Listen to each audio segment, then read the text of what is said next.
घाव गहिरा देहले रहे कबले छिपावल जाओ, जे घाव दिले बा ओकरे से मरहम लगावल जाओ। गोड़ा तनी हेरा से अभिनंदन बरवलो के अपना कार्यक्रम जना के नाम है खूटा ठोक के। बिहार और बिहार के राजनीति में अब लुका छिपी के खेल शुरू हो गई बा। हालांकि छुपा छुपी और लुका छिपी दोनों जबरदस्त ढंग से चल रहा बा। भारतीय जनता पार्टी के सरकार में रहते हुए नीतीश कुमार के पूरी तरह से मुख्यमंत्री के कुर्सी ज़्यादा सीट रहला के बावजूद देला के जब भी बैठक करे के जरूरत महसूस होता और जब भी गुप्त बैठक होता तो ओकर स्थान परिवर्तन होता और पुरानका लोग के पहले बताने कि हिगरा के अलग कर दिहल गई बा और नया जो समीकरण बन रहा बा वो समीकरण के हिसाब से अब आगे के रणनीति बन रहा बा। ये रणनीति में पूरी तरह से अब बिहार के नेता लोग के जो सामंजस्य रहे और उनकर उपस्थिति रहे वो कम हो जाता।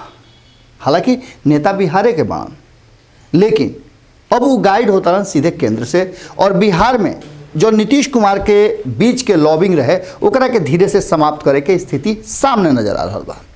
एकरा के लेकर के नीतीश कुमार के जो स्थिति बा ओकरा पर चर्चा लगातार हो रहा बा, लेकिन ओकरा से बड़ चर्चा अब शुरू हो गई बा कि लगातार कहीं ना कहीं जौना तरीका से राष्ट्रीय जनता दल के तरफ से बार बार नीतीश कुमार के अब बोलाहटा दिया रहा बा, वो बात ज़्यादा गंभीरता से सोचे और समझे वाला बा। हालांकि यह विषय पर अभी तक ले दूगो जो मेन मूड़ी आरजेडी के बारन उनका तरफ से कोनो सूचना नहीं खे आयल और ना उनका तरफ से यह विषय पर कोनो बयान ही आयल बा। लेकिन पार्टी के प्रवक्ता से लेकर के कई वरिष्ठ नेता तक यह बात के दोहरा चुकल बारन कि अगर नीतीश कुमार असहज महसूस करता रहे, असमंजस के स्थिति में बाड़े तो उनका चाहिए कि आपन जो गलती रहे वो गलती के सुधार लेस। मामला एजे आके हटक जाता। नीतीश कुमार जौन 2017 में कैलन ओकरा के गलती माने के तैयार नहीं खन। नीतीश कुमार वो घड़ी भी कहले रहन और आज तक वही स्टैंड पर खड़ा बाड़न कि 2017 में जौन परिस्थिति रहे वो परिस्थिति में नीतीश कुमार जौन बेहतर फैसला हो सकत रहा, डिसीजन हो सकत रहा, उहे ले रहन। यानी कि बिहार के हित में और हक हुकूक में नीतीश कुमार के आपन जो शर्त के राजनीति बा वो शर्त के राजनीति में उस सबसे उचित उनकर कदम रहे और फैसला रहे। ये फैसला पर अगर कोई के आपत्ति बा तो वो है आपत्ति के स्वीकार करे खातिर तैयार नहीं खन। लेकिन एक बावजूद वो लोग से बार बार चर्चा और ये विषय पर भारत लाइव अपन मंतव्य और विश्लेषण रख रहा बा। ये विश्लेषण जो बा वो अलग अलग राजनीतिक दल के नेता के विचार और उनका द्वारा कई गई बातचीत के आधार पर बा। लगातार वर्तमान सरकार जो बिहार में बा वो सरकार के लेकर के संशय के स्थिति राजनीतिक घराना में और संगे संगे आम लोग में भी व्याप्त बा। एकरा में कोनो संशय नहीं है। दूसरा तरफ लगातार चर्चा जो भारत लाइव करत रहे वो चर्चा में धीरे धीरे करके होके या समय के हिसाब से होके वो बात हमेशा पुख्ता हो जाता। बार बार हुआ देख लो कब कि हमनी के विश्लेषण के माध्यम से जो बात रखनी जा वो बात एक दिन, दो दिन, 3 दिन के बाद राजनीतिक दल और जरा विषय में कहा जाता वो व्यक्ति या वो संस्थान के द्वारा वो दल के द्वारा स्वीकार भी कल जाता। एक मतलब बा कि भारत लाइव जौन कुछ भी कह रहा बा और राजनीतिक रूप से सक्रियता पूरी तरह से ओकर बा। अब एक नया धारा आ गई बा। लगातार महागठबंधन के तरफ से महागठबंधन के अन्य दल भी जौन बान कांग्रेस के तरफ से भी नीतीश कुमार के लेकर के कई तरह के बात कही जाता है। एकरा में बहुत सारा मुद्दा बा। पहला मुद्दा तो लॉ एंड ऑर्डर की स्थिति बा जौन की नीतीश कुमार के यूएसपी रहा। न्याय के साथ विकास और जीरो टॉलरेंस नीतीश कुमार के यूएसपी होते रहे। एक बार फिर से नीतीश कुमार अपने से ही पूरा विषय पर संज्ञान लेता रहे। हालांकि उनका पर यह बात के भी दबाव बढ़ रहा बा कि मंत्रिमंडल के बैठक काहे नहीं के होत। लेकिन एकरा में सबसे अहम बात ही बा कि मंत्रिमंडल के बैठक भले मत होके लेकिन नीतीश कुमार के बैठक के दौर जारी बा। चाहे वो लॉ ऑर्डर के मुद्दा पर होके, जल जीवन हरियाली जौन की पार्ट 2 के जो शुरुआत के लिए हन 7 निश्चय पार्ट 2 ओकरा विषय पर होके या अन्य उनका से जुड़ल मुद्दा होके ओकरा पर नीतीश कुमार पूरी तरह से फोकस्ड बाड़न या फिर अपना पुराने साथियन संगे भेंट मुलाकात करे के मुद्दा होके वो सब पर नीतीश कुमार अपने से संज्ञान और एक्शन में बाड़न।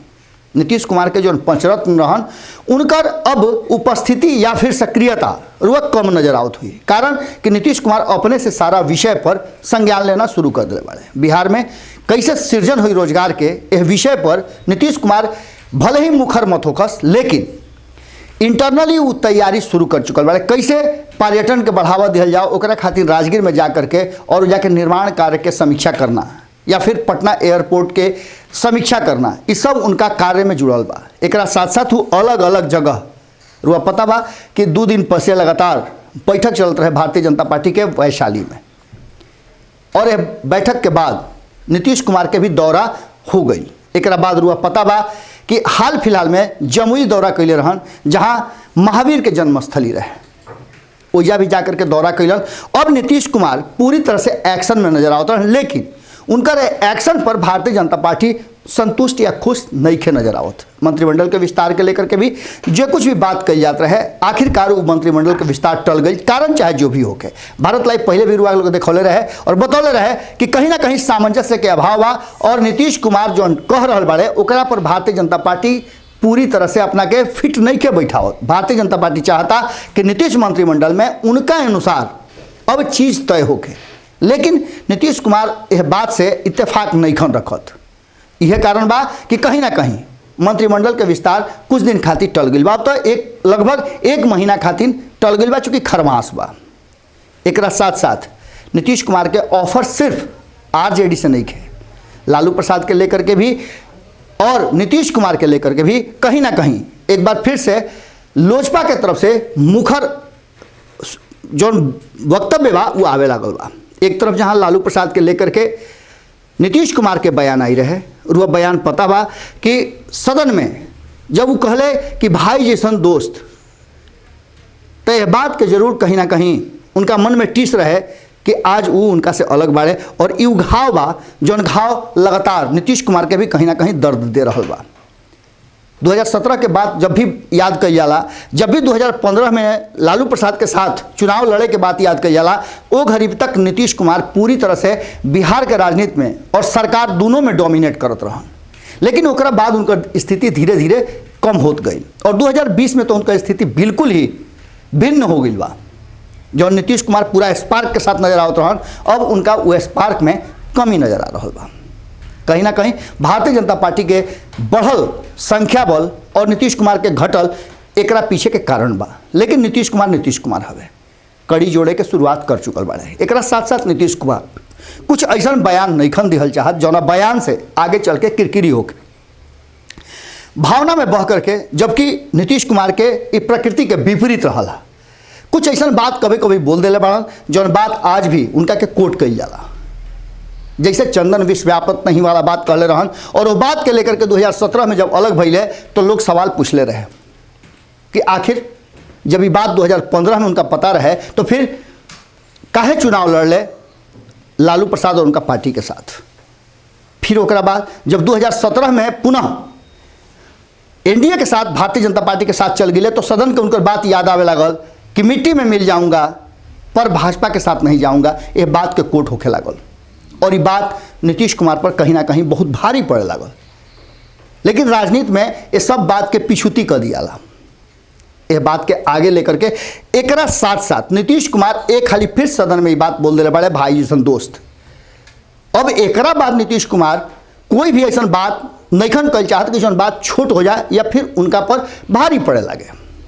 यह कारण बा कि जौन लगातार उनका ऑफर मिल रहा बा आरजेडी के तरफ से, चाहे वो ऑफर में मुख्य लोग के भूमिका मत रहे, लेकिन ऑफर हाँ और ना में स्वीकृति इतना जल्दी नीतीश कुमार कैल नहीं खन चाहत। अब देखे वाला बात हुई कि बिहार में जौन माहौल बा और जौन तरीका करके स्थिति पैदा हो गई बा, भारतीय जनता पार्टी लगातार कहीं ना कहीं हर स्टेप आगे नीतीश कुमार से बढ़ रहा बा। ओकरा में नीतीश कुमार अपना के कहाँ बेहतर समझता है। हालांकि नीतीश कुमार कहले है बात के कि सब कुछ तय हो गई बा, 5 साल के एजेंडा तय हो गई बा कि सरकार कैसे चली। अब एजेंडा के बीच में नीतीश कुमार कैसे अपना के सामंजस्य से बैठावत रहे, इस सबसे बड़ा प्रश्न बा, और यही प्रश्न पर पूरा मामला अटक गई बा।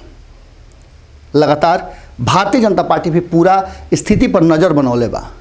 ये ऑफर नीतीश कुमार खातिर बा, लेकिन राजनीति में कुछ भी संभव बा। वो जानता नहीं कि राजनीति में दोस्ती और दुश्मनी अस्थाई ना होके।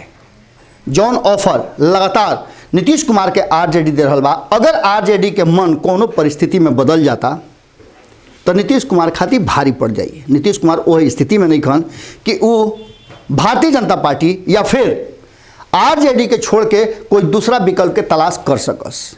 इहे एगो ऐसा जगह बा जौन मोर के गोड़ लेखा खूब नाचला के बाद भी गोड़ पर नजर पड़ला के बाद झमान हो जाला। नीतीश कुमार खातिर यह सबसे बड़का अब के लिए कमी बा, और ये कमी कहीं ना कहीं चिराग पासवान के कारण भइल बा।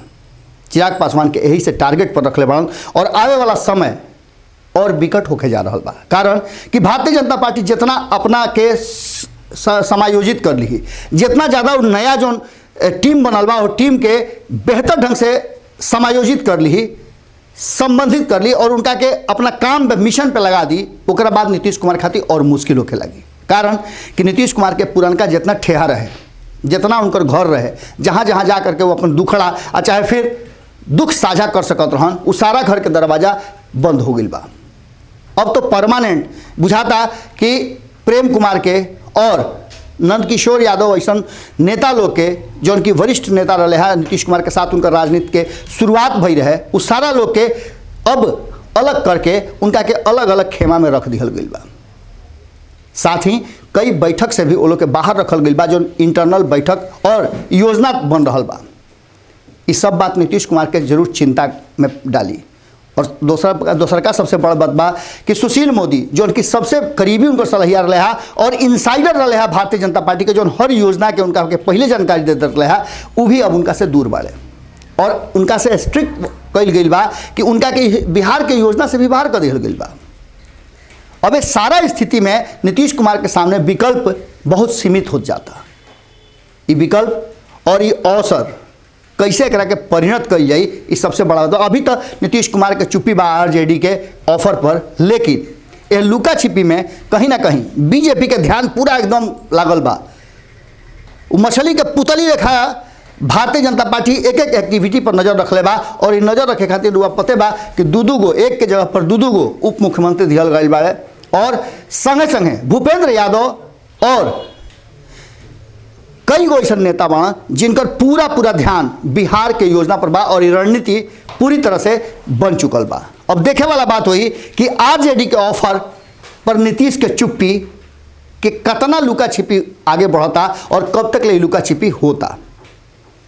अगर कहीं ये ऑफर उल्टा पड़ गई तो नीतीश कुमार खातिर भारी पड़ जाई, और नीतीश कुमार खातिर ना, नीतीश कुमार के पार्टी, नीतीश कुमार के भविष्य का राजनीति और नीतीश कुमार के साथ जुड़ल लोग के राजनीति सब कहीं ना कहीं पूरी तरह से बड़ा संकट की स्थिति में आ जाए। बिहार में राजनीतिक रूप से एक वैक्यूम आ गई बा जो नीतीश कुमार के कम सीट अइला के चलते बड़ू है, और यह पूरे परिस्थिति में चुप्पी साध के बैठल तेजस्वी यादव कुछ ना कुछ चर्चा के विषय जरूर बनी है। जुड़ा नहीं सब है भारत लाइव के साथ। खबर के सिलसिला इजा कबहू न रुके। फिर कल यही ठेया पर भेंट हुई जना के नाम है खूंटा ठोक के। रुआ लोग के साथ सहयोग मिल रहा बा। इस साथ सहयोग के असही बढ़ौले रही, अपन प्यार आशीर्वाद बनौले रही, और सहयोग साँच और अपना भोजपुरी के जिंदा रखे खातिर जरूर करी सब है। राउर 1 रुपया के सहयोग भी हमनी खातिर राउर आशीर्वाद के रूप में हुई। साँच खातिर सहयोग बहुत जरूरी बा। गोड़ लागतनी। अगर ये वीडियो पसंद आई और वह बिहार के राजनीति और बिहारियत से सरोकार रखेनी तो सब्सक्राइब बटन दबा के चैनल के सब्सक्राइब कर ली। ओजे एगो घंटी बा, ओकरा बटन दबा देला से कुल सटीक और मारक खबर रुआ मुफ्त में मिल जाई। अगर रुआ पत्रकारिता के हमनी के नया प्रयोग में सहयोग कर चाहतानी तो ज्वाइन बटन दबा दी। पेटीएम नंबर नोट कर ली 9386816700। धन्यवाद।